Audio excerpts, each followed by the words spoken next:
Welcome to The Explainer. Today, we're going to talk about the real secret to better endurance. And it all comes down to this one little molecule that honestly has gotten a really bad rap for way too long. So, let's start with a feeling I'm sure you know all too well. You're out there, you're pushing it, going hard, and then bam, that burn starts creeping into your muscles, right? It just forces you to back off. For like ever, we've blamed one single culprit for this. But what if I told you the real story is completely different? Yeah, for almost 100 years, the villain in this story has been lactic acid. We've blamed it for everything: the burn, the fatigue, the next day soreness. But here's the thing, it's a total myth. The reality, its cousin, lactate, is actually one of the most vital, high-octane fuel sources your body has. So let's properly introduce the hero of this story, shall we? It's really time we all understood what lactate actually is and what it's doing inside our bodies. Okay, so stop thinking of lactate as waste. Instead, think of it as premium unleaded fuel. When your muscles burn glucose for energy, they produce lactate. But your body is smart. It doesn't just toss it out. No way. It grabs that lactate and shuttles it over to your heart, your brain, and even other muscles to be burned for more power. It's a fantastic, super efficient recycling system. And what's really wild is that this isn't just something that happens when you're working out. It's happening right now, as you're sitting here. Your body is constantly making a little bit of lactate and clearing it away, keeping everything in a nice, steady balance. It's a fundamental part of your everyday energy economy. All right, so if lactate isn't causing that burn, what is? Well, the real culprit is a state called acidosis. See, when your body produces lactate at high rates, it also releases these little things called hydrogen ions. That's what makes your muscles more acidic. That's what causes the burn. Lactate just happens to be at the scene of the crime, so it's been taking the fall all these years. Okay, so if lactate isn't the bad guy, what's going on? Let's move on, because this all builds to what is maybe the single most critical concept for how well you can perform in any endurance sport. Okay, this right here, this is the absolute key. Remember how we said your body is always producing and clearing lactate? Well, the lactate threshold, that's the precise moment when the scales tip. It's when you start making lactate faster than you can get rid of it. You can think of it like a metabolic red line.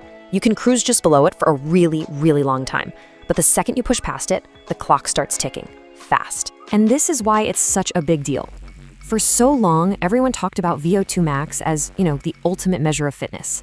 But study after study has shown that your lactate threshold is actually a better predictor of how you'll do on race day. It makes sense, right?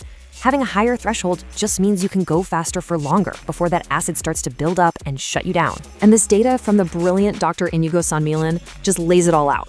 Just look at that middle row, 4.5 watts per kilo. The junior cyclist, they're already at 6.6 millimoles. They are way over their limit. But the pro, at the exact same effort, they're just cruising at 3.2. They are so much better at clearing that lactate and reusing it as fuel. That's the difference. Now, you'll probably hear this number thrown around a lot, 4.0 millimoles per liter. It's a common benchmark for the threshold, sometimes called OBLA. For most people, this number lines up pretty well with an intensity you could hold for somewhere between, say, 20 and 60 minutes. Basically, it's your all-out hour of power. Okay, so you're sold. You get it. Lactate threshold is king. But how in the world do you figure out what yours is? Do you really have to go to some fancy lab and get poked with needles? Well, here's the great news. You don't. While a lab test is, the gold standard, you can get a really, really good estimate all by yourself. All you need is a way to track your time, maybe a heart rate monitor, and a little bit of good old-fashioned grit. And here it is, a super simple but really effective way to do it, the 30-minute time trial. After you get warmed up, of course, the goal is just to run for 30 minutes at the hardest pace you feel like you can sustain for the whole time. Now the trick here, and this is important, is pacing. Don't go flying out of the gate. Your average pace for that entire 30 minutes, that's going to be a solid estimate of your LT pace. And for your heart rate, just take the average from the 10-minute mark to the end. Boom, you've got your numbers. Okay, this is where it gets really fun. You've found your numbers. You know your threshold. Now, how do you actually train to raise it? How do you get faster? Well, to really make a difference, it's not about just one kind of workout. The best way to do it is with a smart two-pronged attack that comes at the problem from two totally different angles. So the first prong is pretty intuitive. It's the stuff most of us think of when we think about getting faster.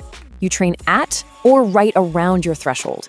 These are your tempo runs, your cruise intervals, that comfortably hard feeling. Doing this teaches your fast-twitch muscle fibers how to handle and shuttle out lactate more effectively. But if that's all you're doing, you are leaving a massive amount of speed on the table. You're missing the secret weapon that the best athletes in the world have figured out. And here it is. This is the counterintuitive part. Dr. Sandmillen's research shows that the real magic for improving your ability to clear lactate happens in your slow twitch muscle fibers. And how do you train those?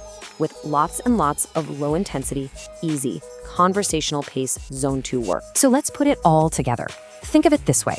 Your hard, high-intensity workouts, they train your fast twitch fibers, the lactate producers, to get better at shipping it out of the muscle. But it's the long, slow, easy training that's the real game changer. That's what trains your slow twitch fibers to become amazing lactate clearance machines. It builds up all those little mitochondrial factories that grab the lactate and recycle it back into fuel. You see, you absolutely need both. One pushes it out, the other cleans it up. This should completely change how you think about your training. The goal isn't really to produce less lactate. The goal is to become an absolute master at recycling it, to turn what everyone else thinks is waste into your own personal high-performance fuel. So that's the big question we want to leave you with. Are you just training to suffer less, or are you training to make your body a more efficient engine? Because when you shift your thinking, it can totally transform your approach. It's not about fighting the burn anymore. It's about learning to harness your own superfuel. Thanks for tuning into The Explainer.